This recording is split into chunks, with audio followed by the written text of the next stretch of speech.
Guest হাউসে রাতের অন্ধকারে গোরা আর এলা কাছাকাছি আসলো। হ্যাঁ বন্ধুরা, সম্পূর্ণটা জানতে ভিডিওটা প্রথম থেকে শেষ পর্যন্ত দেখতে থাকুন। ধারাবাহিকের শুরুতে দেখা যায় এলা একা একা বলছে যে কে ছিল দরজার বাইরে। তাহলে কি এই লোকটাকে কাজে লাগিয়ে কেউ আমার ক্ষতি করার চেষ্টা করছিল?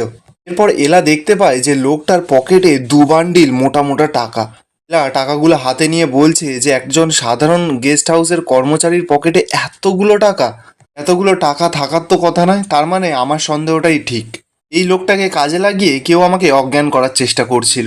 এদিন বদিদার সঙ্গে ওই গোডাউনে আমি মনে হয় ওই দুটো মহিলাকেই দেখেছিলাম। তাহলে কি বদিদার আমাকে কিডন্যাপ করা আর আজকে এই লোকটা আমাকে অজ্ঞান করার চেষ্টা করা, দুটোর মধ্যে কি কোনো কানেকশন আছে? তো এবার লোকটার চোখে মুখে জল দিয়ে লোকটার জ্ঞান ফেরায়। এবার এলা লোকটার কলারটা ধরে বলছে, তুমি এখানে কি করতে এসেছিলে বলো? লোকটা তখন হাত জোর করে কাঁদছে আর এলাকে বলছে, প্লিজ ম্যাডাম আমাকে ছেড়ে দিন, আমি নিজে থেকে কিচ্ছু করতে চাইনি। এলা তখন লোকটাকে ভয় দেখাচ্ছে আর বলছে, আমি না তোমাকে পুলিশে দেবো, বলো তুমি কার কথা এই কাজটা করেছিলে? লোকটা তখন এলাকে বলছে যে ম্যাডাম পুলিশ ডাকবেন না, ওই আমাকে এই টাকাগুলো আর আপনাকে অজ্ঞান করার কথা দুজন ম্যাডাম বলেছিলেন। এলা তখন লোকটাকে বলছে, কি নাম ওদের? লোকটা তখন জানায় যে আমি তো ওদের নাম জানি না ম্যাডাম, আমি সত্যি বলছি ম্যাডাম, আমি তো ওনাদেরকে চিনিও না। এরপর লোকটা এলার হাতটা ছাড়িয়ে দিয়ে ওখান থেকে দৌড় মারে। অপরদিকে দেখা যাচ্ছে গোরা তো নিজে থেকেই রাগ দেখাচ্ছে আর বলছে যে কেন আমি এলাকে অন্য কারোর পাশে দেখতে পারি না, কেন আমি ওকে অন্য কারোর পাশে দেখলে আমার এতটা কষ্ট হয়। ঠিক তখনই মেঘনা সেখানে এসে গোরাকে বলছে, দাদাভাই তুই কি এখনো তোর ফিলিংসটার কথা বুঝতে পারছিস না? ক্রিসও তখন গোরাকে এসে বলছে, দেখ দাদাভাই তুই নিজের মনকে একবার প্রশ্ন কর, তুই ঠিক দেখবি উত্তর পেয়ে যাবি। দীপ্তও বলছে, আর সেই উত্তরটা না আমি তোমার চোখে মুখে দেখতে পাচ্ছি, এবার শুধু তোমার স্বীকার করার পালা যে তুমি এলাকে ভালোবাসো। এমও তখন এসে বলছে, দাদা ভাই তুই না আর তোর ফিলিংসটা চেপে রাখিস না, তুই এবার বৌদি ভাইকে বলে দে নিজের ফিলিংসটা। গোরা তখন তেজ দেখাচ্ছে, সকলকে বলছে যে আমি তো আমার নিজের ফিলিংসটাই বুঝতে পারছি না, তাহলে আমি কি বলবো? আর তোরা দেখলি না ও আমাকে ছেড়ে দিয়ে খুব ভালো আছে, ও নিজের মতো নিজের লাইফটা গুছিয়ে নিচ্ছে। উনি সত্যিই ভালো আছেন ওই মুখার্জির সঙ্গে। আর তোরা তো দেখলি যে আমি কিছু বলাতে উনি ওনার হয়েই কথা বললেন আর আমাকে কতগুলো কথা শোনালেন। ঠিক তখনই সেখানে ঐশী চলে আসে। ঐশী তো গোড়ার মনে আবার বিষ ঢালতে শুরু করে দেয়, বলছে যে হ্যাঁ এরপর তো গায়েও হাত তুললো। আচ্ছা এত কিছুর পরে আমি বলছিলাম কি দিদির কাছে কি আপনার আবার যাওয়াটা মানায়? এটা একটু বেশি গায়ে পড়া হয়ে যাবে না? ক্রিস তো ঐশীর ওপর খুব রেগে যায়, ঐশীকে সাইডে নিয়ে গিয়ে বলছে, এই তুমি শোনো, সিচুয়েশন যখন সামলাতে পারো না না তখন সিচুয়েশনটা ঘেঁটে দেওয়ার চেষ্টা করো না প্লিজ। এরপর গোড়াকে গিয়ে বলছে, আজকে বৌদি যা করেছে সমস্ত কিছু অভিমান থেকে করেছে, এটা তুই বোঝ। দীপ্ত তখন গোড়াকে বলছে, আর অভিমান করার যথেষ্ট কারণও তুমি ওকে দিয়েছো গোড়া। মেঘনাও তখন বলছে, দাদাভাই ও কিন্তু এই ডিভোর্সটা আটকানোর অনেক চেষ্টা করেছিল, কিন্তু নেহার সঙ্গে তোর এই মেলামেশাটা ওর মনটা পুরো ভেঙে দিয়েছে দাদাভাই, এটা তো আমাদের ভুলে গেলে চলবে না তাই না? গোড়া তখন বলছে, আমি জানি আমি ওনার সঙ্গে অনেক অন্যায় করেছি, তাই জন্য আমাদের মধ্যে যেটুকু ভালোবাসা আছে সেটুকু আমি শেষ করে দেবো, ওনার থেকে আমি অনেক দূরে চলে যাব। ঠিক তখনই দেখা যায় আলিয়া একটা ছেলের ছদ্মবেশ নিয়ে এসে ওনাদের সকলের জন্য ওয়েলকাম ড্রিঙ্কস নিয়ে এসেছে। সকলে তো যে যার মতন ওয়েলকাম ড্রিঙ্কসটা নিয়ে নেয়। এবার আলিয়া গোড়াকে ওয়েলকাম ড্রিঙ্কসটা দেয়, বলছে যে এটাই আপনার জন্য স্পেশাল ড্রিঙ্কস বানানো হয়েছে। ওরা তো প্রথমে খেতেই চাইছিল না। আলিয়া তো এবার ওরাকে ইমোশনালি ব্ল্যাকমেল করছে, বলছে দেখুন স্যার, আপনি যদি এই ওয়েলকাম ড্রিঙ্কসটা না খান তাহলে আমার স্যার খুব রেগে যাবে আর আমাকে চাকরি থেকে ছাড়িয়েও দিতে পারে।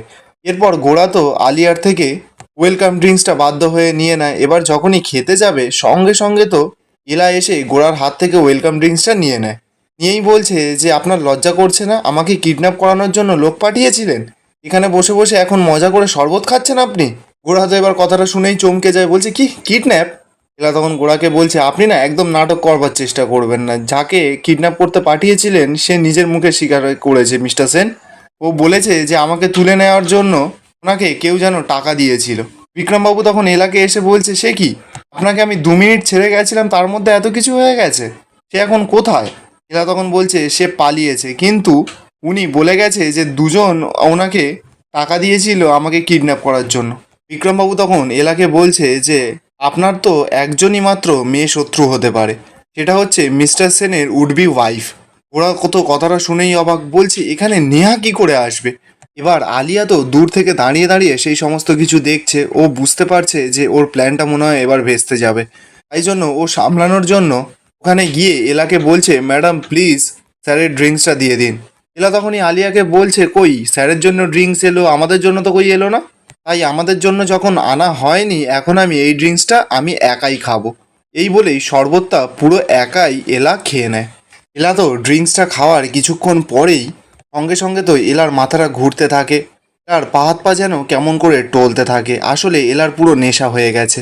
এবার ও গোড়ার কাছে গিয়ে বলছে, আপনাকে না খুব মিষ্টি দেখতে। এই বলে গোড়ার গায়ের ওপর ঢলে পড়ছে।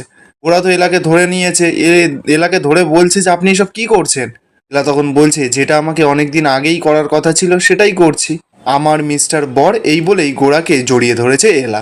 গোড়া তো এবার এলাকে কোলে তুলে নিয়ে এসে বিছানায় শুইয়ে দেয়। গোড়া এইভাবে এলাকে কোলে তুলে এনেছে বলে বিক্রমবাবু তো গোড়ার সঙ্গে খুব ঝগড়া করছে। এবার বিক্রমবাবু গোড়াকে বলছে যে আমি কিন্তু আপনার নামে পুলিশে কেস করে দেবো বলে দিলাম, আপনি এইভাবে একটা মেয়েকে নেশাগ্রস্ত অবস্থায় সুযোগ নেওয়ার চেষ্টা করছেন। ওরা তো তখন খুব রেগে যায়, বিক্রমবাবুকে বলছে, আর আপনি আপনি এখানে কি করতে এনেছেন? আপনি তো এখানে সুযোগ নেবে বলে নিয়ে এসছেন, 10,000 টাকা দিয়ে আবার রুম বুক করেছে। শুনুন, আমার যদি সুযোগ নেওয়ার হতো না, তাহলে আমি ডিভোর্স হওয়ার আগেই সুযোগ নিতে পারতাম, একই বেডও শেয়ার করতে পারতাম, কিন্তু আমরা সেটা করিনি। বিক্রমবাবু তখন খুব রেগে যায়, ঘোড়াকে বলছে, আপনি কে হন ওর? আপনি এত বড় বড় কথা বলছেন এখানে। ঘোড়া তো এবার চিৎকার করে বলতে যাবে যে আমি তো ওনার হাজবেন্ড, কিন্তু না বলে আটকে যায়। কথাটাকে ঘুরিয়ে দিয়ে বলছে যে আমি না ওনার বন্ধু হই, অ্যাজ আ ফ্রেন্ড আমি না ওনাকে চিরকাল এইভাবেই প্রোটেক্ট করব। আপনার মতন মানুষের থেকে আমি ওনাকে প্রোটেক্ট করব, ব্যাস এটুকাই আমার কাজ। বিক্রমবাবুও তো তখন গোড়াকে বলছে, ও আপনি ওনার ফ্রেন্ড হয়, তাহলে তো আমিও ওনার ফ্রেন্ড, আর তার সঙ্গে সঙ্গে আমি আরও ওনার বস। এলা তো এবার ওদের সকলের চিৎকার শুনে এলার ঘুমটা ভেঙে যায়। এলা সকলকে বলছে যে উফ, কানের সামনে না এত চিৎকার করলে ঘুম আসে কখনো? এই বলেই যখন খাট থেকে নামতে যাবে, তখনই তো এলার পাটা মুচকে এলা পড়ে যায়। সঙ্গে সঙ্গেই তো গোড়া ছুটে গিয়ে এলাকে কোলে তুলে নেয়। এলা তখনই রোম্যান্টিকভাবে গোড়াকে বলছে, ও আপনি? বিক্রমবাবু তখনই এসে গোড়াকে বলছে, আপনি সরে যান, আমি ওনাকে দেখে নিচ্ছি। এলা তখন বিক্রমবাবুকে বলছে, আরে বাবা আপনি কে, আপনি কেন আমাকে দেখবেন? বিক্রমবাবু তখন এলাকে বলছে, এলা ম্যাডাম আপনি তো এখনো সুস্থ নন, তাই জন্য আপনি ঠিক ভুলটা বুঝতে পারছেন না। এলা তো বিক্রমবাবুকে ঠেলে ফেলে দেয়, বলছে, আমি না সমস্ত ঠিক ভুল সব বুঝতে পারছি, আপনি এখন এখান থেকে যান তো। এলা এরপর গোড়াকে জড়িয়ে ধরে বলছে, আমার বর ছাড়া শুধু এখানে আর কেউ থাকবে না, বাকিরা সব গেট আউট হয়ে যাও। সকলে তো এবার ঘর থেকে বেরিয়ে যায়। তা গোড়াকে জড়িয়ে ধরে বলছে, তুমি শুধু আমার বর। গোড়ারও তো বেশ ভালো লাগছে, এলা ওকে জড়িয়ে ধরে আছে। অপরদিকে দেখা যাচ্ছে বিক্রম তো ঘরের বাইরে চলে এসেছে। বিক্রম এসে মনে মনে বলছে, ইলা ম্যাডামকে কেউ না কেউ তো নেশার জিনিস খাইয়েছে, আর সেটা কে খাইয়েছে আর তার কী উদ্দেশ্য সেটা আমাকে খুঁজে বের করতেই হবে। অন্যদিকে দেখা যাচ্ছে আলিয়া তো ছুটতে ছুটতে নেহার কাছে চলে আসে। নেহাকে এসে বলছে, নেহা এখান থেকে কিন্তু আমাদের এক্ষুনি পালাতে হবে। টাফ এলাকে সমস্ত কিছু বলে দিয়েছে, আর সিসিটিভি ফুটেজও দেখতে চেয়েছে, আমরা কিন্তু পুরো ফেঁসে গেছি। হ্যাঁ তখন আলিয়াকে বলছে, কি বলছো কি আলিয়া, আর এই খবরটা তুমি এখন এসে আমাকে দিচ্ছ এত দেরিতে? আগে বললে তাহলে একটা ব্যবস্থা করা যেত, সিসিটিভি ফুটেজটা ইরেজ করে দিতাম। তুমি এতক্ষণ কোথায় ছিলে? আলিয়া তখন নেহাকে বলছে, সেসব না হয় পরে বলবে, এখন এখান থেকে চলো পালাই। ঠিক তখনই দেখা যায় সেখানে একটা মাতাল এসে নেহা আর আলিয়ার হাতটা ধরে অসভ্যতামি করা শুরু করে দেয়। ওরদিকে দেখা যাচ্ছে গোড়া তো এলার পায়ে বরফ লাগিয়ে দিচ্ছে। এলা তো একা একা পাগলের মতন হেসেই যাচ্ছে। ওরা এলাকে বলছে যে আপনার কি হয়েছে বলুন তো, আপনি এরকম হঠাৎ করে হাসছেন কেন? একটু আগেই তো আমার সঙ্গে কোমর বেঁধে ঝগড়া করছিলেন। এলা তখন গোড়ার হাতটা জড়িয়ে ধরে বলছে যে মিস্টার সেন, আমি না আপনার সঙ্গে আর কোনোদিনও ঝগড়া করব না। আর এখানেই আজকের এপিসোডটা শেষ হয়ে যায়। আপনাদের কি মনে হয় এরকম করতে করতে এলা আর গোড়া কি কাছাকাছি আসবে? কমেন্টে অবশ্যই জানিয়ে যাবেন।